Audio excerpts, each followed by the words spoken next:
सालाबादप्रमाणे यंदाही धर्मवीर श्री आनंद दिघे प्रतिष्ठानच्या वतीने ठाणे पूर्व परिसरातील श्री संत तुकाराम महाराज मैदानावर महाराष्ट्र राज्याचे उपमुख्यमंत्री नामदार एकनाथ शिंदे यांच्या पुढाकाराने श्री अंबेमा चैत्र नवरात्री उत्सव 2025 चे आयोजन करण्यात आले आहे। या चैत्र नवरात्री उत्सवाच्या दुसऱ्या दिवशी सोमवारी जल्लोष धमाल मस्ती गाण्याच्या कार्यक्रमांचे आयोजन करण्यात आले होते। यावेळी उपस्थित भाविक भक्तांनीही मोठ्या उत्साहात सुरात सूर मिसळत गाणी गायली। यावेळी उपमुख्यमंत्री एकनाथ शिंदे यांच्या धर्मपत्नी सौ लता एकनाथ शिंदे यांनी व भाविकांनी नवकुंडी महायज्ञाला 108 प्रदक्षिणा घातल्या।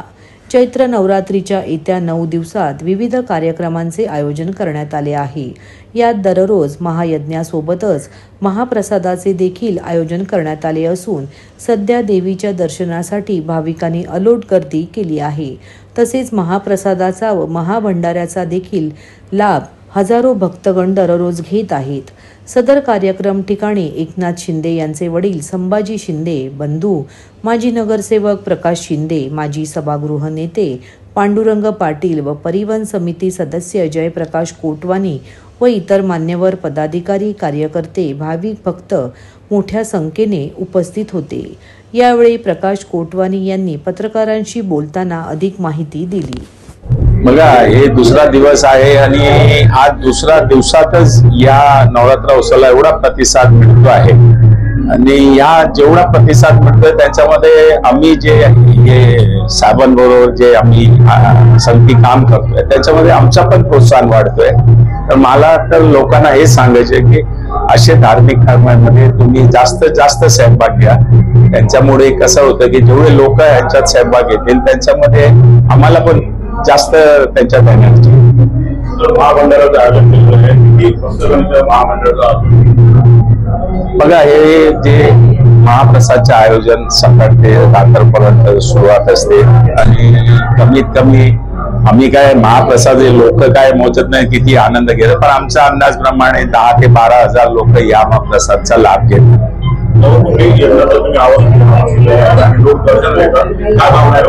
लोकांची भावना एकदम चांगली आहे। लोकांचा त्या नवचंडीमधनं जे त्यांच्या मनात जे पण त्यांचे असतील धर्मामध्ये आणि बरंच आमच्याकडे आम्ही यादी बनवतोय की बाबा किती लोक रोज बसणार। शक्यतो आम्ही हेच प्रयत्न करतोय की जास्तीत जास्त लोक या हवनकुंडात बसून आणि ह्याचा लाभ घेतील तर आम्हाला पण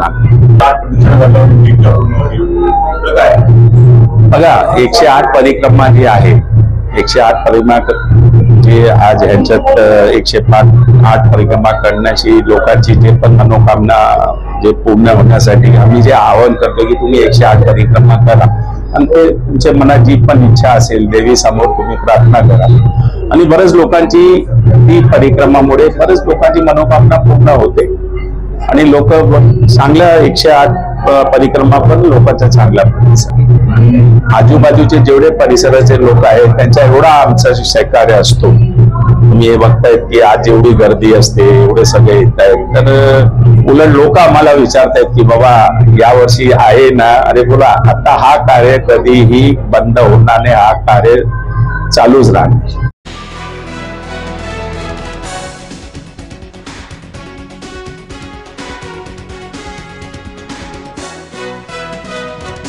31 मार्च श्री अक्कलकोट स्वामी समर्थ महाराज यांचा प्रकट दिन।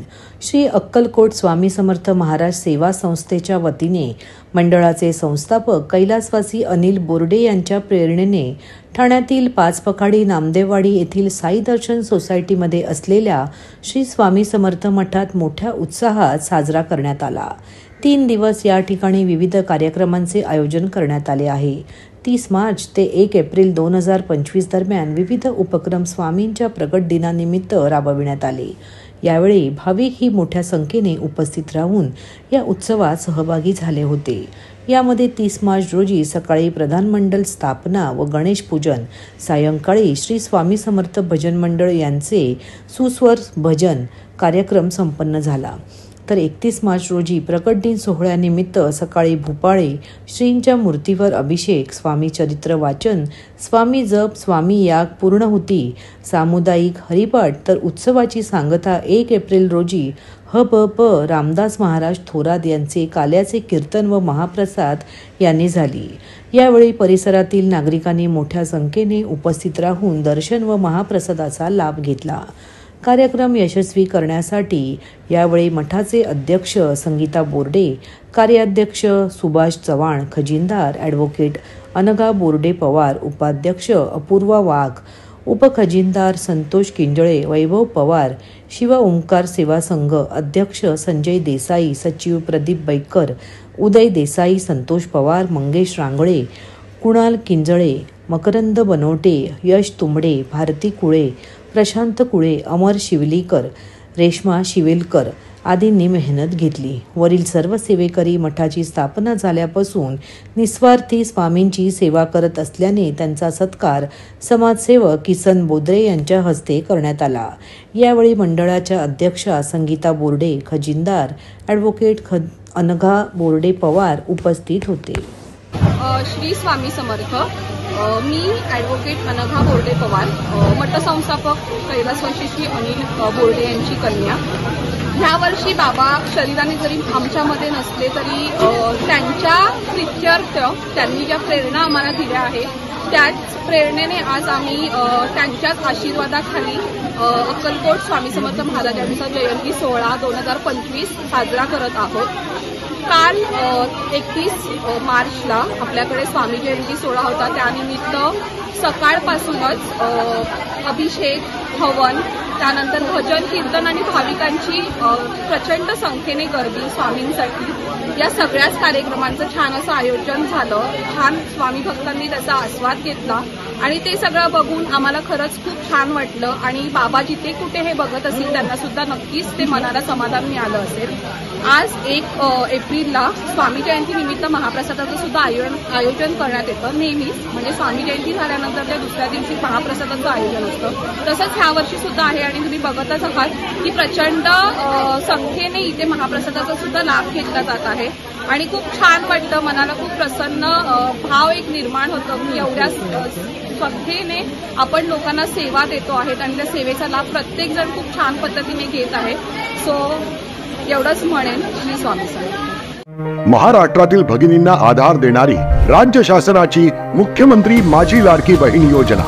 या योजनेअंतर्गत अल्प उत्पन्न गटातील 21 ते 65 वयोगटाच्या भगिनींना मिळणार दरमहा 1500 रुपयाची मदत.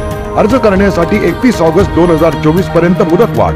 कुटुंबाचं वार्षिक उत्पन्न 2.5 लाख रुपयांपेक्षा कमी असलेल्या महिला पात्र.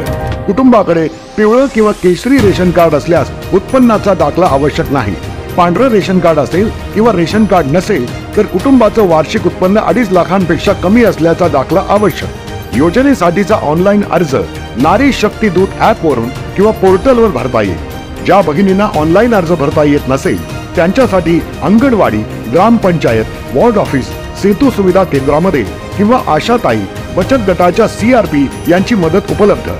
आता आपल्याला अभिमानाने म्हणता येईल, सुखी आणि सुरक्षित आहे माझी लाडकी बहीण. युरोपसारख्या देशामध्ये सायकल हे अत्यंत महत्त्वाचं परिवहनाचं साधन आहे.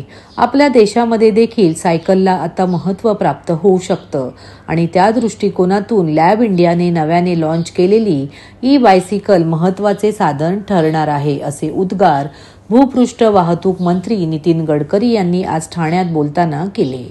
लॅब इंडिया या कंपनीने त्यांची विदुही ई-बायसिकल आज ठाणे शहरातील TMA हॉल येथे भूपृष्ठ वाहतूक मंत्री श्री नितीन गडकरी यांच्या उपस्थितीत लॉन्च केली. यावेळी गडकरी बोलत होते. दरवर्षी आपल्या देशामध्ये 22 लाख कोटी रुपयांचा पेट्रोल आयात होतं. त्यामुळे इलेक्ट्रिक कार, इलेक्ट्रिक बाईक आणि इलेक्ट्रिक बसेस त्याचप्रमाणे इलेक्ट्रिक ट्रक सुद्धा देशाची गरज आहे, असं मत देखील त्यांनी यावेळेस व्यक्त केलं. 2030 मध्ये भारत इलेक्ट्रिक व्हेकल क्षेत्रातला सगळ्यात मोठा देश असणार आहे असे देखील यावेळेस त्यांनी सांगितले. इनोव्हेशन हा देशाच्या आर्थिक हिताचा भक्कम पाया आहे आणि त्यामुळेच ही विदू बाईक त्या दृष्टिकोनातून टाकलेले एक महत्त्वाचं पाऊल आहे असं देखील नितीन गडकरी यांनी सांगितले. विदू इलेक्ट्रिक बायसिकल ही शाळा कॉलेजमधील जाणारे विद्यार्थी, डिलिव्हरी क्षेत्रातील व्यावसायिक वयस्कर व्यक्ती, व्यायाम म्हणून सायकलिंग करणारे फिटनेस फ्रीक अशा सगळ्यांसाठी अत्यंत उपयुक्त ठरणार आहे. Dual disc brake with motor cut off, double wall rims, wide tyres, उच्च क्षमतेची battery, sporty look, LED light with inbuilt horn ही आज लॉन्च करण्यात आलेल्या ई बायसिकलची काही ठळक वैशिष्ट्ये आहेत अशी माहिती यावेळी ॲप लॅबचे श्रीकांत बापट यांनी दिली. या कार्यक्रमाला पद्मविभूषण MM शर्मा हे देखील उपस्थित होते. एक तर पहिलं म्हणजे पर्यावरण स्नेही असल्यामुळे सगळ्यांनाच त्याचा फायदा आहे. तुम्ही रोडवर गेल्यानंतर पोल्युशन तर होणार नाहीये. दुसरा ऍडव्हान्टेज असा आहे की तुम्ही एकदा चार्ज केली, मराठीतच बोलू ना, तुम्ही एकदा चार्ज केली ती 30 किलोमीटर जाते आणि तुम्ही ज्या वेळेला पेडलिंग कराल त्यावेळेला जर हे ऑन नसेल, तुमची मोटर ऑन नसेल तर ती चार्ज करते, बॅटरी चार्ज करते. त्याशिवाय आमच्या या सायकलमध्ये 2-3 बॅटरी सुद्धा ऍडिशनल लावता येतात. म्हणजे आहे ती एक battery plus 2 we can add so that your travelling could be extended to, तुमचं ट्रॅव्हलिंग जे आहे ते 90 किलोमीटर होऊ शकतं, समजलं ना. आणि महत्वाचं म्हणजे आमच्या याच्यामध्ये जी आता बॅटरी आहे ती बॅटरी काढून देऊन घरी पण चार्ज करता येते. आज कुठलीही सायकल अशी नाही की ज्याच्यामध्ये बॅटरी काढून तुम्ही घरी जाऊन चार्ज करू शकता. सर, बॅटरीची वॉरंटी आणि सायकलचं मेंटेनन्स कशा पद्धतीने? सायकलचा मेंटेनन्स हा नेहमी आपली सायकल जशी मेंटेन केली जाते तसाच करायचा आहे. त्यात ऍडिशनल मेंटेनन्स काही नाहीये. आणि बॅटरीच्या बाबतीत आम्ही 3 वर्षाची वॉरंटी देतो. 3 वर्ष बॅटरीला काही झालं तरी we will replace it. Sir, या सायकलची किंमत काय असणार आहे साधारण? आत्ताची म्हणजे आम्ही किंमत ठरवली ते 28,000 आहे. आज म्हणजे या पुढे 6 महिन्यापर्यंत ती 25,000 असेल. आज जे बुक करतील त्यांना 24,000 मिळेल. नागरिकांना काय आव्हान करताय? आमची सायकल वापरा, पण पुढच्या 15 दिवस किंवा महिन्यात मी जरूर तो करेन. आपल्या ग्राहकाला जो काही फायदा होत असेल तो द्यायची माझी पूर्ण इच्छा आहे. गडकरी साहेब स्वतः उभे होते स्टेजला, ते ओपनिंग केले, त्यांना जाईल ना, अप्रूव्ह होईल मी त्यांच्याकडे अप्रूव्ह होईल की असं आहे ते आम्हाला द्या. तर मग आमच्या ग्राहकाला ती त्यांना 15,000 मिळाली ती विल बी हॅपी. नुकत्याच पार पडलेल्या अर्थसंकल्पीय अधिवेशनात फडणवीसांनी काही सवलती ई व्हेकलला केल्या आहेत, त्याचा काही लाभ होणार आहे का? नाही, खरं सांगू अजून नाही अभ्यास झाला तो पाठपुरावा. आता आम्ही सायकल आणली, याच्या पुढे कस्टमरला फायदा होईल असे जे काही फायदे असतील ते सगळे आम्ही शोधणार आणि कस्टमरला देणार. ते भविष्यात आपण काय करणार का? आता आम्ही एक ट्रायसिकल करतोय, तुम्ही तिथे एक ठेवलेली बघितली, म्हणजे जे अधू लोक असतात त्यांच्यासाठी आम्ही ही ट्रायसिकल डेव्हलप करतोय. त्याच्यामध्ये एक हात आणि एक पाय ज्याचा असेल तो पण ती चालू शकेल. आज ज्या सायकल अवेलेबल आहेत ते 2 हाताने चालवता येतात. आम्ही त्याच्यामध्ये आमची R&D चालू आहे. पुढच्या 6 महिन्यात ते डेव्हलप होईल. गडकरी सरांचे असं उद्घाटन झालं, काय भावना आहे? आम्हाला खूप बरं वाटलं, कारण ते ट्रान्सपोर्ट मिनिस्टर आहेत, त्यांना त्याची व्हॅल्यू नक्की कळते काय. आणि त्यांनी स्वतःहून आपल्याला एक ऍडवाइस केलं की तुम्ही एक्सपोर्ट करा, कारण आज एक्सपोर्ट केलं तर आपल्या देशाचं काय म्हणतात ते फॉरेन एक्सचेंज किंवा हे वाढणार आहे आणि त्याला मदत करायला प्रत्येकाला आवडेल.